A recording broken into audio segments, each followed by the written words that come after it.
সম্মানিত উপস্থিতি, এই 7 থেকে নিয়ে 5-7 বছর সময় থেকে নিয়ে যে কাজগুলো আপনাকে করতে হবে তার একটা লিস্ট আমি তৈরি করেছি। যে লিস্ট থেকে আমি আস্তে আস্তে আপনাদের বলবো, যেটা যদি আপনারা বাস্তবায়ন করেন আশা করি একটা সৎ প্রজন্ম জাতিকে উপহার দিতে পারবেন ইনশাআল্লাহ। 1 নাম্বার, সন্তান পৃথিবীতে আসার পরে যখন তার বুদ্ধি হচ্ছে 5-7 বছর বয়সে, তখন সর্বপ্রথম সে যার নিকট থেকে এসেছে তার সাথে তার পরিচয় করিয়ে দিতে হবে। সন্তানকে কি আপনি নিয়ে এসেছেন? যে সন্তানকে বারবার পরিচয় করাচ্ছেন, আব্বু আব্বু, এই যে এটা তোমার চাচা, এই যে এটা তোমার আব্বু, এই যে এটা তোমার মা। ছোট বাচ্চাকে পরিচয় করায় না? আবার আমাদের এখানে একটা কথা মনে পড়লো, আপনি নিয়ে এসেছেন কিনা। এই জায়গাতে আমাদের মা এবং বোনেরা বলবে যে সন্তান নিব না, বলে না? এই কথাটা যে কত ভারী, এই কথাটা যে কত ভারী, যে হিমালয় পর্বতের উপর মনে হয় এই কথা চাপিয়ে দিলে হিমালয় পর্বত এই কথা বহন করতে পারবে না। আটলান্টিক মহাসাগরে এই কথা ডুবিয়ে দিলে আটলান্টিক মহাসাগর কালো হয়ে যাবে, এত ভারী। কেন এত ভারী? সারা পৃথিবীর সব বিজ্ঞানী, সব ডাক্তার, সব ইঞ্জিনিয়ার যদি এক মাঠে এক জায়গায় জমা হয়, আর পৃথিবীর সকল আধুনিক প্রযুক্তি যদি এক মাঠে একত্রিত করা হয়, আর যত পীর বাবা, ওলিয়া উলিয়া, দরবেশ, মাজার সবকে যদি এক জায়গায় একত্রিত করা হয়, হিন্দু পুরাণ, বৌদ্ধ ঠাকুর থেকে শুরু করে সবকে যদি একত্রিত করা হয়, আর স্বামী স্ত্রী যদি দিনে রাতে 24 ঘন্টা মিলিত হয় এই আশায় যে সন্তান হবে, আর এরা সবাই যদি চেষ্টা করে একটা সন্তান দেওয়া, আর আল্লাহ যদি না চান তো সন্তান দিতে পারবে না। অলি গলিতে ভিক্ষা করলেও সন্তান পাবে না। গলি গলি, দ্বার দ্বার, দরজা দরজা, ডাক্তারের দরজা দরজা, পীর উলিয়া উলিয়ার দরজা দরজা ভিক্ষা করলেও পৃথিবীতে কেউ সন্তান দিতে পারবে না। তাহলে কোন সাহসে এই বাক্যটা হচ্ছে আল্লাহকে বৃদ্ধাঙ্গুলি দেখানো, যে আমি সন্তান নিব না। এভাবে বলতে হয় না, ভাষা পরিবর্তন করে। স্থায়ীভাবে সন্তান বন্ধ করা হারাম। প্রয়োজনের কারণে, স্বাস্থ্যের কারণে সাময়িক কিছুক্ষণ বিরতি দেওয়া যেতে পারে, তবে এই বাক্য, এই ভাষা ব্যবহার করা হবে না। এতে আল্লাহ অসন্তুষ্ট হতে পারে, নারাজ হতে পারে। নারাজ হয়ে যদি আল্লাহ সন্তান দেওয়া বন্ধ করে দেয়, তো আপনার 14 গোষ্ঠীর ডাক্তার, বিজ্ঞানীর 14 গোষ্ঠীর ক্ষমতা নাই যে একটা সন্তান আপনাকে দিবে। একমাত্র আল্লাহই দিতে পারে। তো সন্তান কে পাঠিয়েছে? আল্লাহ পাঠিয়েছে। এই জন্য সর্বপ্রথম তাকে কার সাথে পরিচিত করতে হবে? তার সৃষ্টিকর্তার সাথে তাকে পরিচিত করতে হবে। তাকে তাওহীদের পরিচয় দিতে হবে। তার আল্লাহ কে, তার আল্লাহ কেমন। আলা কুল্লি শাইইন কাদির, সবকিছুর উপর ক্ষমতাবান তিনি, সবকিছু দেখছেন। তার গুনাহ প্রতিদান তিনি দিবেন, তার নেক আমলের প্রতিদান তিনি দিবেন।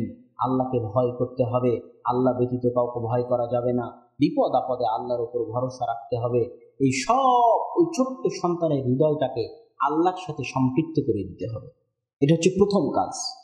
দ্বিতীয় কাজ হচ্ছে ছোট্ট সন্তানকে আদব কায়দা যা আছে ইসলামের সেগুলো সব শিখাতে হবে, যেটা কিছুক্ষণ আগেই বললাম। 3 নাম্বার কাজ, ওই ছোট্ট সন্তান দেখবেন কার্টুন দেখতে চাইবে, টম জেরির কার্টুন, আরো বিভিন্ন কার্টুন, আরো বিভিন্ন গল্প। ছোট বাচ্চারা কিন্তু গল্প খুব পছন্দ করে না? করে। ছোট বাচ্চারা গল্প খুব পছন্দ করে। তো আপনাকে কোনো না কোনো গল্প তো তাকে দিতেই হবে। তো আল্লাহ জেনে রাখেন, নবীদের কাহিনী যত সুন্দর, যত চমৎকার, পৃথিবীতে এত সুন্দর, এত চমৎকার কাহিনী বানানো কঠিন আছে। এত সুন্দর, এত চমৎকার কাহিনী লেখা কঠিন আছে। এই কাহিনীগুলো যতটা সুন্দর, শুনতে যতটা মজা, এর মধ্যে শিক্ষাও ততটা বেশি। কিভাবে ইব্রাহিমকে আগুনে ফেলে দিল, কিভাবে মুসা আলাইহিস সালাতু ওয়াস সালামকে সমুদ্রে ফেলে দেওয়া হলো, আর উল্টা দিকে চলতে লাগলো সেই বাক্স। কিভাবে মুসা আলাইহিস সালামের সবচেয়ে বড় শত্রুর ঘরে মুসা আলাইহিস সালামকে আল্লাহ মানুষ করলেন, কিভাবে ফেরাউনকে ডুবিয়ে দিলেন, কিভাবে ইউসুফ আলাইহিস সালামকে কুয়ায় ফেলে দেওয়া হলো, কুয়া থেকে রাজার ঘরে চলে গেলেন, রাজার ঘর থেকে অপবাদ নিয়ে জেলখানায় চলে গেলেন, জেলখানা থেকে অপবাদ মুক্ত হয়ে মন্ত্রী হয়ে গেলেন। কত বৈচিত্র্যময় জীবন তাদের। ঈসা আলাইহিস সালাতু ওয়াস সালামের ঘটনা, এই ঘটনাগুলো সন্তানকে শোনান। সন্তানকে আগডুম বাগডুম কিচ্ছা কাহিনী, আগডুম বাগডুম কার্টুনের গল্প থেকে দূরে রাখুন। এই নবীদের কাহিনীগুলো তার মানসপটে এমন প্রভাব ফেলবে, এমন প্রভাব ফেলবে, তার মানসপটে একটা স্মৃতি এঁকে যাবে। এই নবীদের কাহিনী যখন সে প্রথম শুনবে তার মায়ের মুখে রাত্রেবেলা ঘুমানোর আগে, আম্মা একটা কিচ্ছা বলেন না, আম্মা একটা কিচ্ছা বলেন না, তখন যখন মা সুন্দর করে এই নবীদের কাহিনীগুলো বলবে, তখন ওই ছোট্ট বাচ্চার মানুষ পটে যে ছবি এঁকে যাবে, এই ছবি মরা পর্যন্ত তাকে সৎ পথে চলতে উৎসাহিত করবে। এই জন্য 3 নম্বর কাজ হচ্ছে উল্টাপাল্টা কার্টুন গল্প গুজব থেকে সন্তানকে দূরে রেখে নবীদের কাহিনী, সালাফে সালেহিনের জীবনী, নবীদের কাহিনী শেষ হয়ে গেলে সাহাবীদের জীবনীতে চলে আসতে হবে। 4 নম্বর কাজ, ফেসবুকের প্রতিষ্ঠাতা জুকারবার্গ বলতেছে যে আমি আমার সন্তানদেরকে 18 বছর বয়স হওয়ার আগে অ্যান্ড্রয়েড ফোন ব্যবহার করতে দিই না। এটা আমি বলিনি, যারা এই জিনিসগুলো বানিয়েছে তারা বলতেছে। আর আপনি আপনার ছেলে 5 A+ পেলে একটা মোবাইল কিনে দিয়েছেন, একটা গেম খেলার জিনিস কিনে দিয়েছেন, ভিডিও গেম খেলার। 8 A+ পেলে আপনি একটা মোবাইল কিনে দিচ্ছেন। একটা জিনিস মনে রাখবেন, সন্তানের মধ্যে পার্সোনালিটি, ব্যক্তিত্ব, বুদ্ধি, জ্ঞান, বিবেক, ভারাত্ম আসার আগ পর্যন্ত 5টা মৌলিক অধিকারের বাইরে কিচ্ছু দিবেন না, কখনোই নয়। 5টা মৌলিক অধিকার কি? অন্ন খেতে দিবেন, বস্ত্র পড়তে দিবেন, জামা দিবেন, বেশি নয় অল্প, যতটুকুতে সে চলতে পারবে। কেননা ছোটবেলাতেই যদি বেশি জামা কাপড় ব্যবহার করে ফেলে তাহলে বড় হলে বিপদ আপদ আসলে টিকতে পারবে না, বিপদ আপদের মুখে দাঁড়াতে পারবে না। এই জন্য ছোটবেলা থেকে সংযমী করে গড়ে তুলতে হবে, মিতব্যয়ী করে গড়ে তুলতে হবে, অপচয়কারী করে নয়, বিলাসী করে নয়, ত্যাগী করে গড়ে তুলতে হবে। না হলে ওই সন্তান জীবনে সফল হতে পারবে না। যারা সোনার চামচ নিয়ে বড় হয়, সোনার চামচ মুখে নিয়ে, এরা জীবনে কমই সফল হয়। আর যারা কঠোর পরিশ্রম এবং ত্যাগের মাধ্যমে বড় হয়, এরাই জীবনে সফল হয়। কেননা পৃথিবীর বিপদ আপদ বাধার মুখে এরাই লড়াই করতে শিখে এবং লড়াই করা জানে। অন্ন, খাবার, বস্ত্র, পোশাক, বাসস্থান, থাকার জায়গা, চিকিৎসা, অসুখ বিসুখ হলে চিকিৎসা, শিক্ষা, পড়াশোনার খরচ, এর বাইরে অতিরিক্ত কিছু তার মধ্যে ব্যক্তিত্ব ভারাত্ম আসার আগ পর্যন্ত দেওয়া যাবে না। এই ভিডিও মোবাইল যদি আপনি দেন আর গর্ব করেন যে আমার ছেলে এখনই ইউটিউব চালাতে পারে, তো আপনার ছেলের ধ্বংস হওয়ার জন্য আর কিছু লাগবে না। আপনি একজন অসচেতন পিতা, আপনি একজন অসতর্ক পিতা, আপনার ছেলের ধ্বংস হওয়ার জন্য আর কিছু লাগবে না। এই জন্য 18-20 বছর বয়স হওয়ার আগ পর্যন্ত যত অভিভাবক আছে দিয়ে যদি থাকেন তো তওবা করেন, জোরপূর্বক ফিরিয়ে নেন। আপনি আবার পাল্টা অভিযোগ করেন যে আমার সন্তানকে আমি নিয়ন্ত্রণ করতে পারি না, করেন না অভিযোগ? কত অভিভাবক নেবেন? বেহিসাব অভিভাবক আছে যারা অভিযোগ করে আমার সন্তান আমার কথা শুনে না। কেন শুনে না জানেন?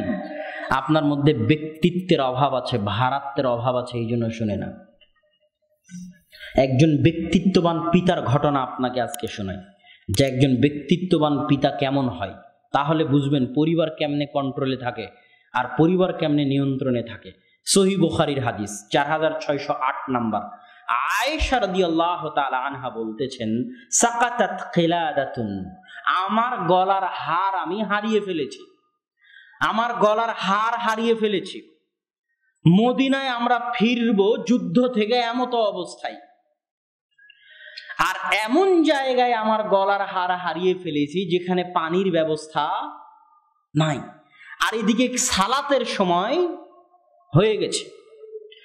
গলার হার হারিয়ে ফেলেছি, এমন জায়গায় হারিয়ে ফেলেছি যেখানে পানির ব্যবস্থা নাই, আর এদিকে সালাতের সময় হয়ে গেছে। তো একটা বিতিকিচ্ছিরি অবস্থা।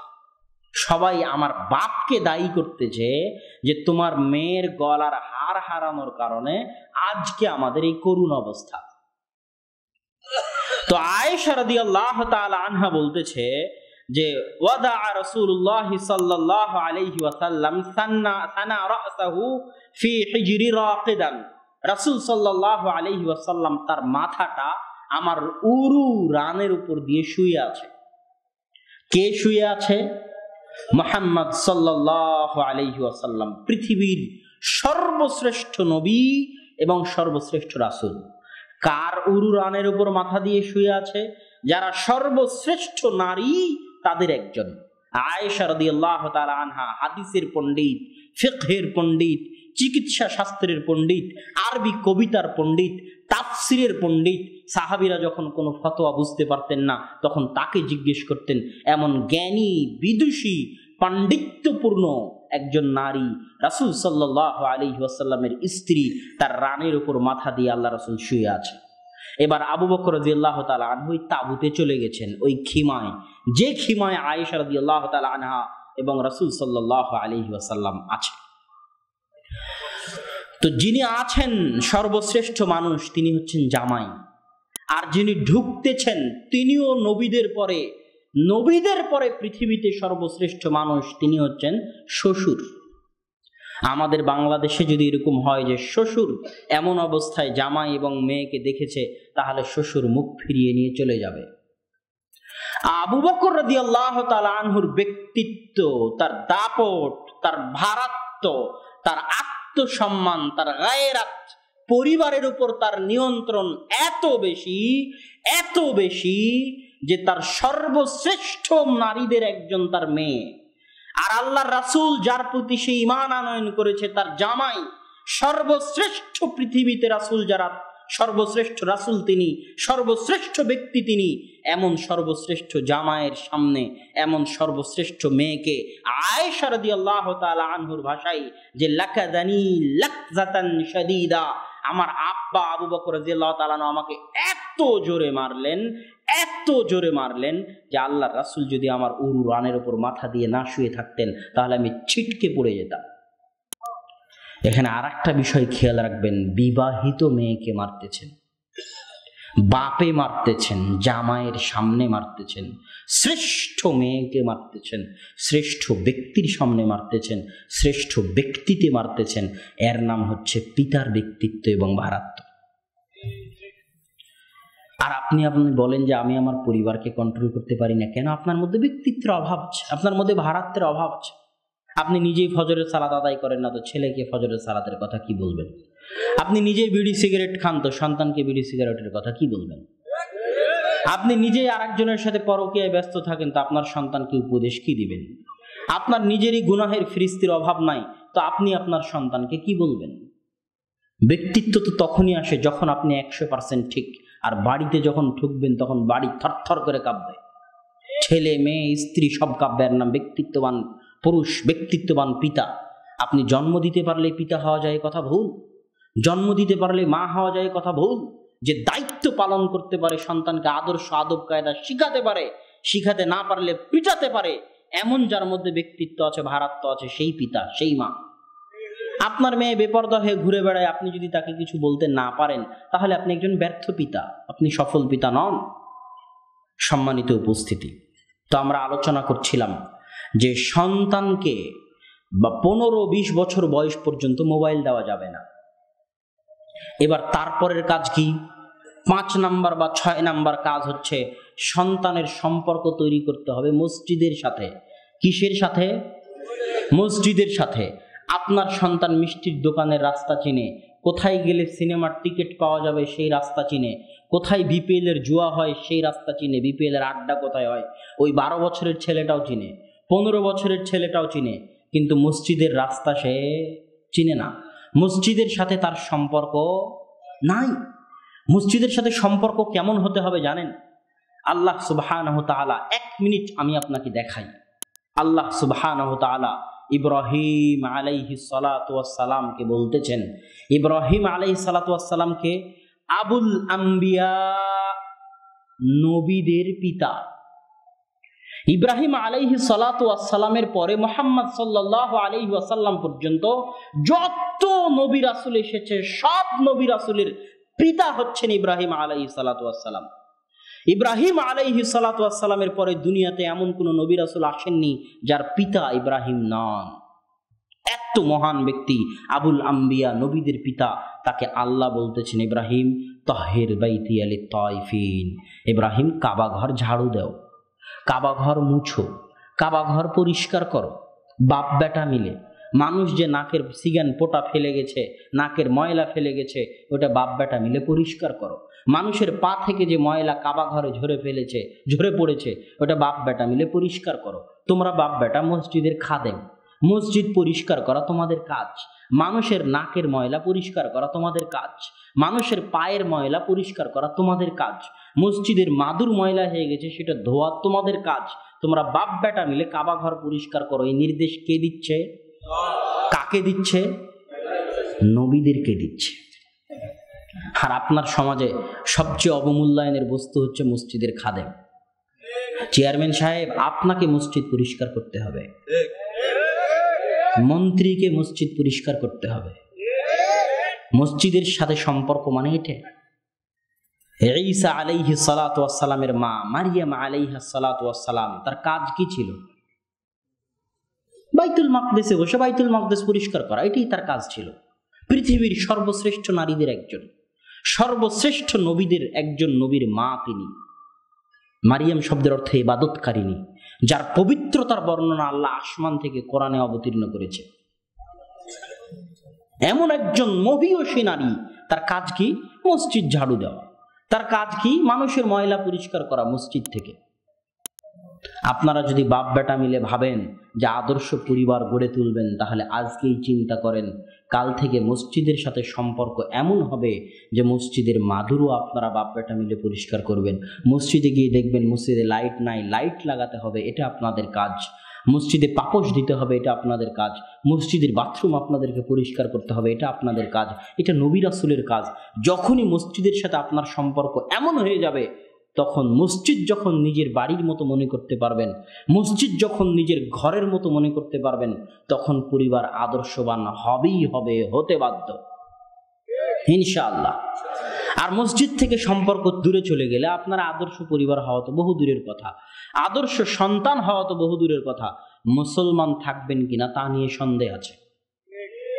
আমি এটা বলতেছি আপনাদের সামনে।